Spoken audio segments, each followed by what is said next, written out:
Hey everybody, Brock Frady here, helping you enjoy your ride. In today's video, we're going to go over a 2017 Toyota Sienna Limited. The base MSRP is $46,170, and after optional equipment and destination charge, it's $50,371. We're going to go over all the features inside and out, safety and comfort, and let you see all around this beautiful 2017 Toyota Sienna.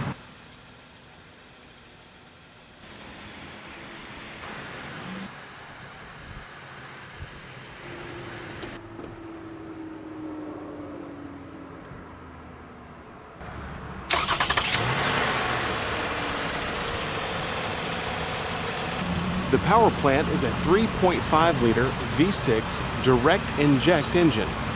It has 296 horsepower and is more fuel efficient than its previous generation.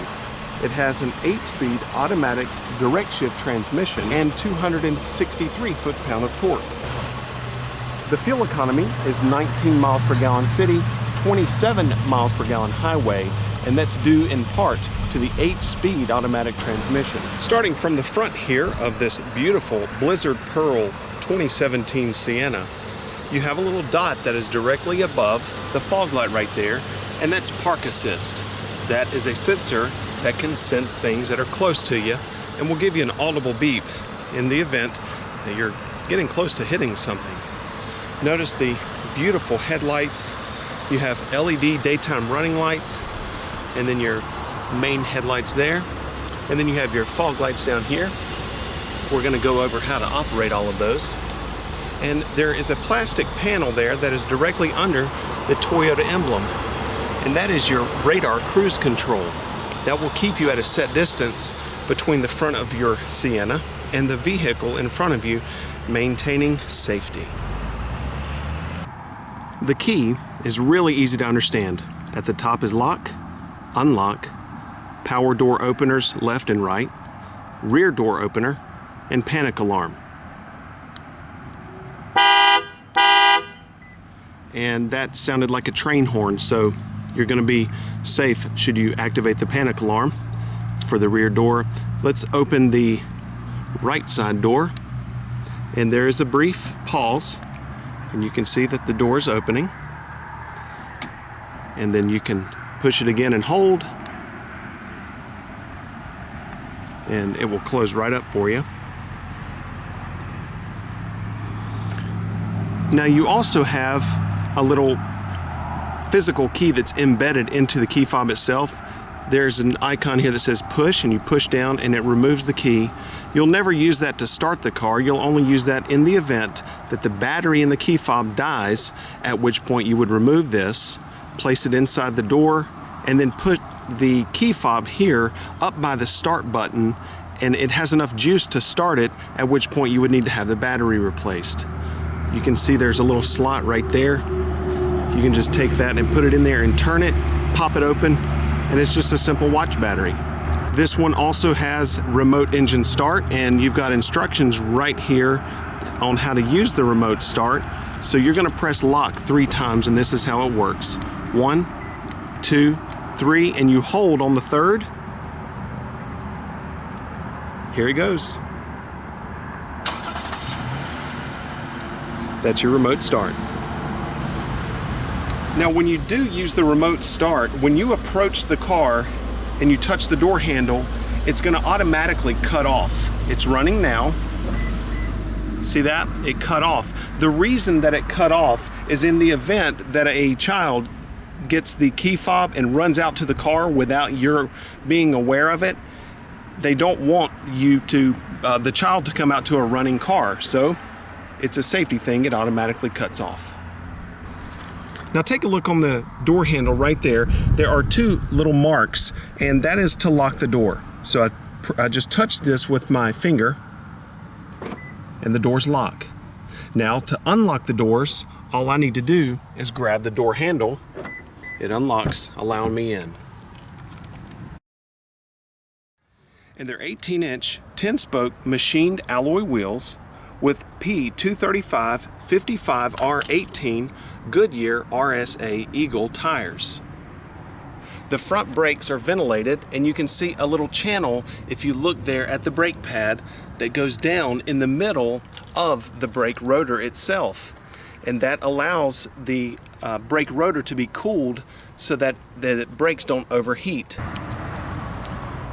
The headlights are high intensity discharge headlights. They're really bright, and you can also manually tilt them up and down in order to adjust for the pitch of the front of the vehicle.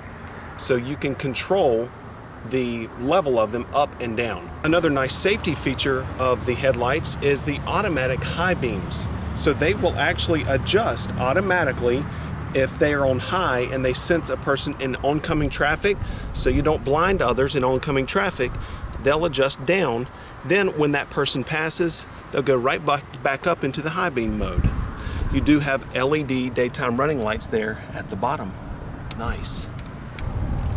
It may be hard to see, but there's a little sensor there on the windshield, and that is the sensor for rain sensing wipers.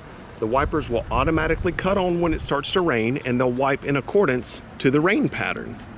To operate the gas tank door, there's a lever here, and you just pop it, and then the door opens right up for you. You have a little hanger here that you can place the gas cap in while you're refueling, so it doesn't mess up your paint. It does use regular gas, 87 octane all the way.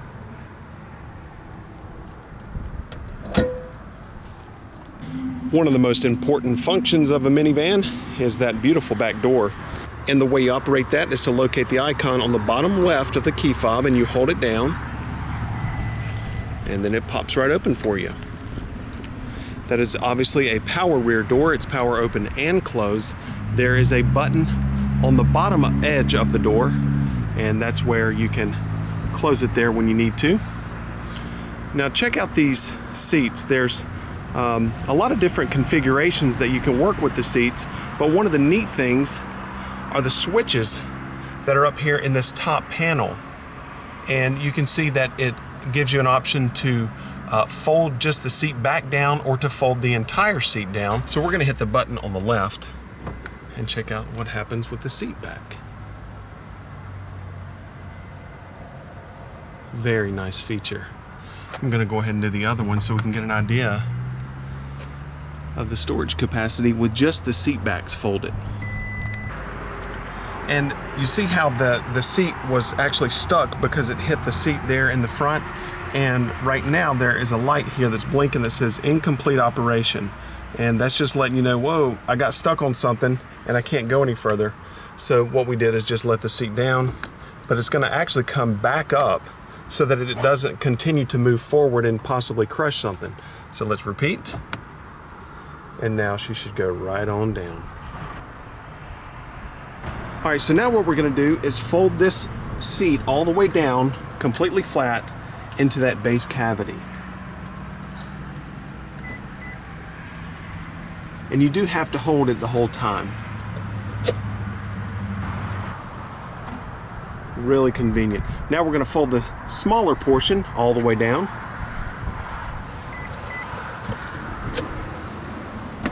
To give you an idea of the storage capacity with just your captain's chairs, and that is a really good storage area.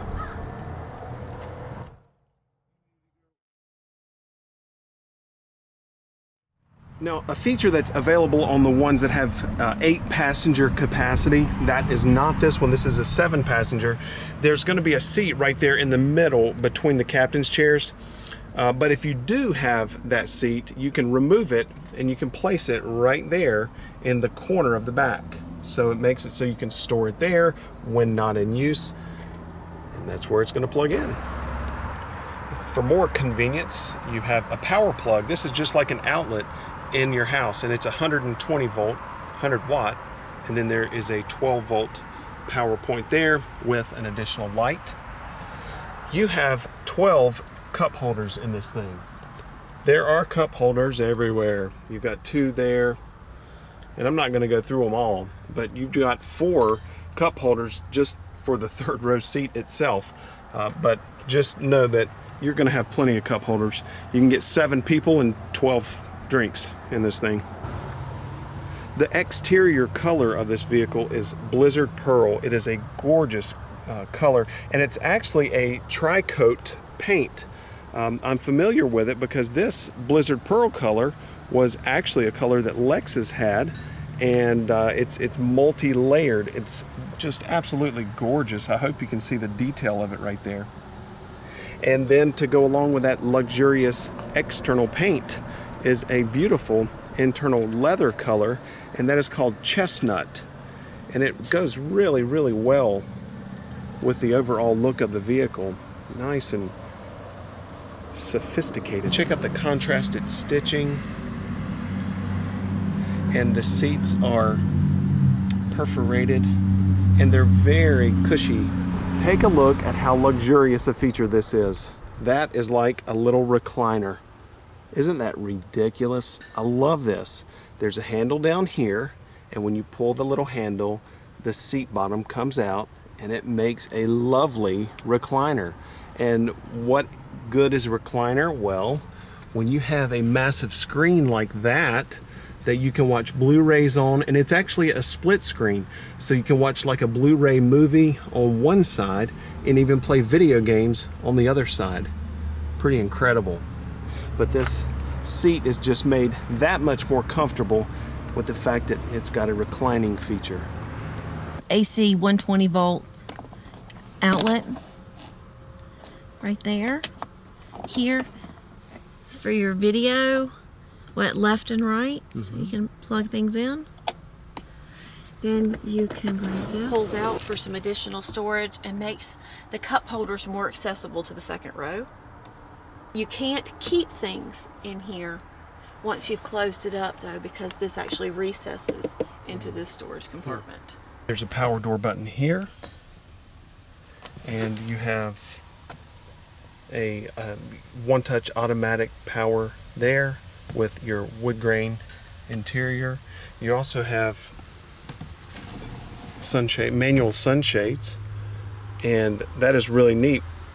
In addition to that, the back windows are tinted nice and dark, but you can put that up for even more privacy. And what's neat is that it's going to shade the sun out of the cabin, but look, you can still see really clearly out of it. Now check out the shades for the back glass. So all the rows can have their own shades. So you could actually take this vehicle on a road trip, put those shades up, you could recline back in your recliner here, you could watch a Blu-ray movie on this massive screen. My goodness. There's a power button, there's a slide button right here, and that is for the rear sunroof. So you actually have a double sunroof in this vehicle, and that back sunroof actually opens.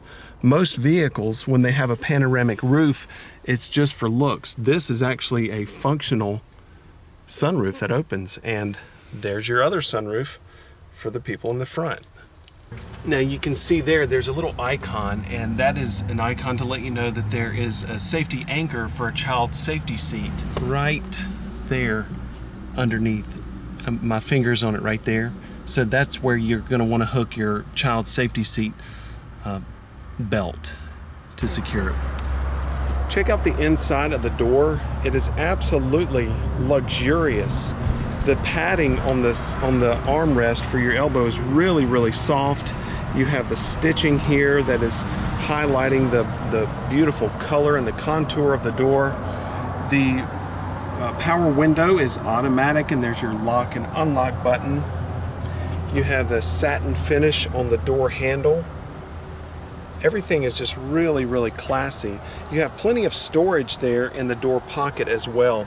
You can see that you've got a basically a big storage bin there, and several different areas that you can put things, and that is a water bottle holder made specifically for a bottle. You've got your JBL stereo. All right, let's take a look at all the different little storage cavities and everything, starting right down here on this panel. 2 cup holders, Over on the far left there, you've got your heated seats for the passenger and driver, multi-level heated seats. You've got a USB and a power adapter there, and then a 12-volt lighter adapter. Down there below is your Blu-ray disc player, and you also have, you can put in an SD card there to view media that is on an SD card. That is so cool. You've got another power outlet down there, and USB, and why not? Another power outlet.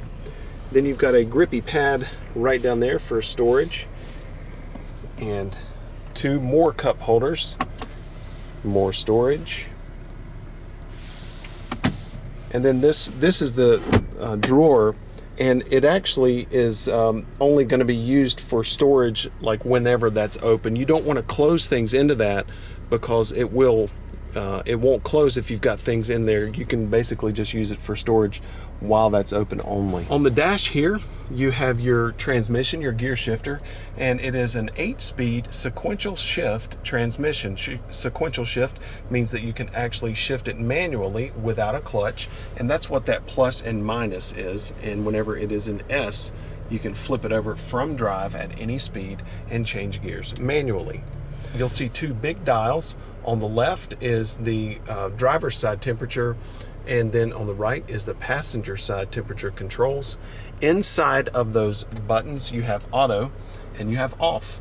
Automatic makes it so that you can set the temperature automatically, just like the central air in your house, and it will keep it at that set temperature. And whenever you do put it in auto, if you cut the temperature down, it's going to increase the fan speed until the cabin reaches that set temperature.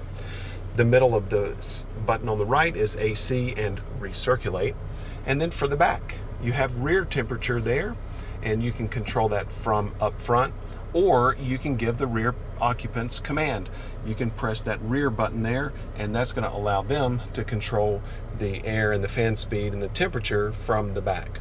You can see sync. Sync will allow it to basically sync all 3 climate control systems together to give the driver full control. Front and rear defrost and mode. The front defrost, obvious what that is, rear defrost, and then mode will change the fan direction. So you can actually control the fan direction manually if you want to put it to your feet or to defrost or anything in between. Your hazards are right there. And then you've got this screen up here that is a flat panel screen, and it is touch sensitive, and that is just such a cool look. I love the fact that Toyota is basically making it so that there's not as many buttons in the vehicle as there used to be. There's a lot of flat surfaces that you can touch to access the information you need to access. So starting with audio, let's take a look at this panel. You can press audio, and it's going to show you the different audio modes: AM, FM, XM, CD, USB, Bluetooth audio, auxiliary, and rear. Now, the reason there are so many is because you have so many different sources that you can listen to. Over here on the steering wheel, on the left side of the steering wheel, you have steering wheel audio controls. That's going to be your volume, your station scan, mode, and then your voice commands. Where you see mode, you can press mode, and that's going to change your audio source here. So let's say you were listening to AM and you wanted to listen to FM, you could just press mode and it would change it. Okay, now you see where it says apps. Let's press apps and press OK. And so now this is going to be your applications, some of which are internet based and move from your phone. And I'll explain that. You can see the navigation icon there, and that's going to show you your map. Real quickly, you see the green arrows on the map there. That's called XM Nav Traffic, and that's going to give you a color-coded way of knowing the real-time traffic condition. If those arrows are yellow, then it's going to be congested. If they're red, it's a parking lot, at which point we can route you around bad traffic if they are red lines. And so now we'll press destination at the bottom. And this is how you find a destination: by address, point of interest, and you can see all of the different selections that you have there. Okay, let's go back to apps, and then you can go phone, No phone is paired, and this is where you could pair a phone if you wanted to. We're not going to do that for the demonstration here. Messages. This is if you have your phone set up through Bluetooth, you can actually have the car read emails and text messages out loud to you if your phone has the capability. Really, really neat. Eco allows you to see real-time fuel economy information.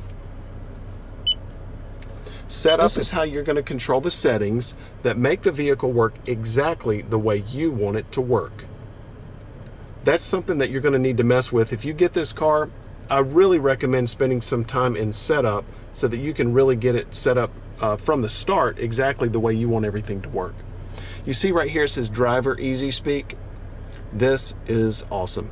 You can go here, and there is actually a microphone in the car, and it can pick up your voice from the driver's seat. And then it's going to route your voice through the speakers in the car in the back so that you don't have to yell all the time if you want to have a conversation with the people in the back.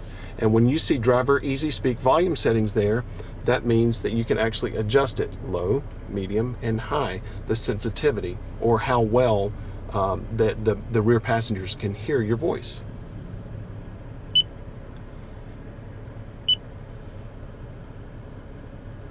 A lot of neat stuff. So this is where you're, like I said, you're going to go and basically set it up to work exactly the way you want it to work.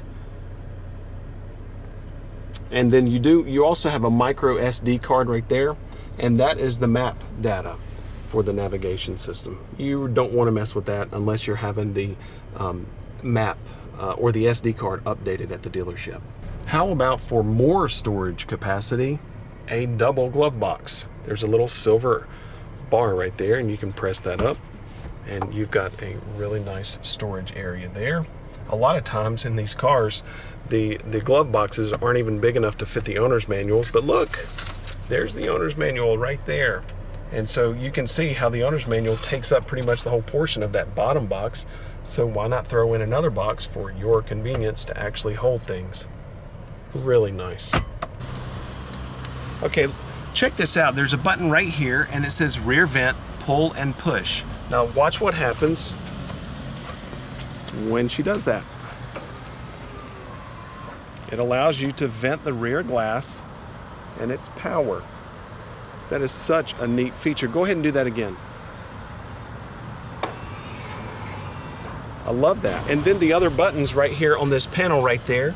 The next one over is traction control off, park assist, bacon sandwich maker, just kidding, blind spot monitor, heated steering wheel, and then the manual control for controlling the leveling of the headlights. And you can see down here, down below that, you've got a little coin tray. Yep. And you can see on the right side of that, you can actually store your coins. And then you have power door off. That's if you want to cut off the access to the power door. Then down below is the hood latch, hood release. To the left of that is your gas tank, and then your push on and off parking brake.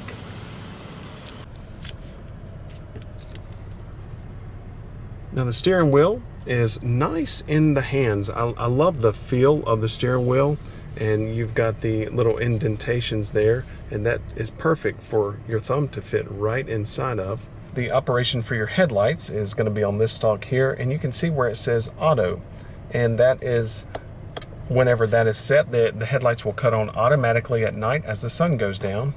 At the bottom here it says DRL off, that's daytime running lights off.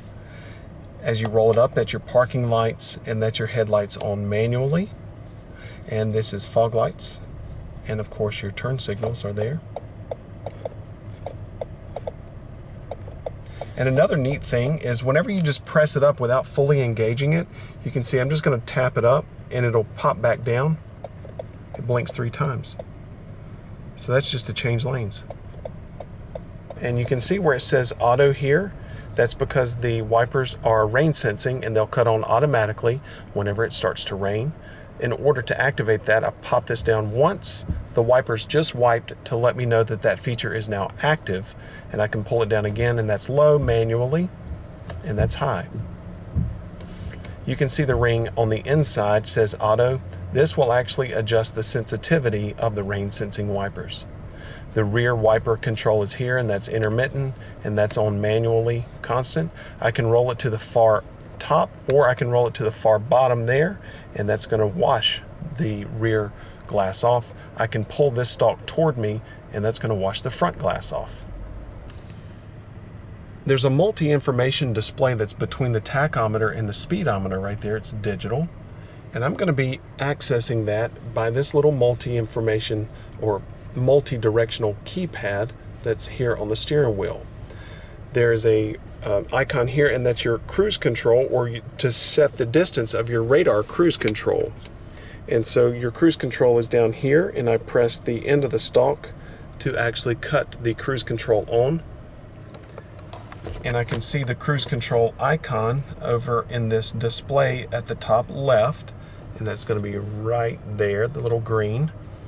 And then at that point I can press that radar cruise control icon on the front there, and you can see three little blocks that are in front of the vehicle icon. You see those blocks? I pressed it once, that reduces it by 1 block. Again, reduces it to only 1 block. That's 3, 2, 1, and that controls the amount of distance that the vehicle is going to maintain from the vehicle in front of me if I have my radar cruise control active. It will actually apply the brakes if necessary. Now I'm pressing left on that multi-information display that's on the face of the steering wheel. You can see I need gas. That is the settings, and so I can push the middle of that directional keypad, and I can move it up and down. ECT is electronically controlled transmission, and that's on. That's going to change the shift points in order to make it feel like I have a little more torque on takeoff. I can cut that off. I can press, or I can just cut it back on. I can press settings, and this is going to be how I customize the drive info that pops up on the multi-information display while I'm driving. So things that I can change are digital speedometer, distance to empty, and so I can press digital. Yep, let's go with digital. I can press distance to empty. Yes, I want to do that, but I want to do it with the average fuel economy. And now I can back out of that, and I can go drive info 2. And so now what drive info means is going to be, I'm pressing left now, and that's drive info right there. So you see distance, and I didn't make any changes to the other settings. So there's actually several screens that I can change. It's pretty awesome. I can really customize this to really any information that I want. That is for navigation. And then when I have a navigation in the navigation system, if I'm going somewhere, a destination in the navigation system, I'm going to see more icons, like the next thing that I have to execute, if I have to turn right or left, and the distance to that next one. Audio, radar cruise control, and then more settings there.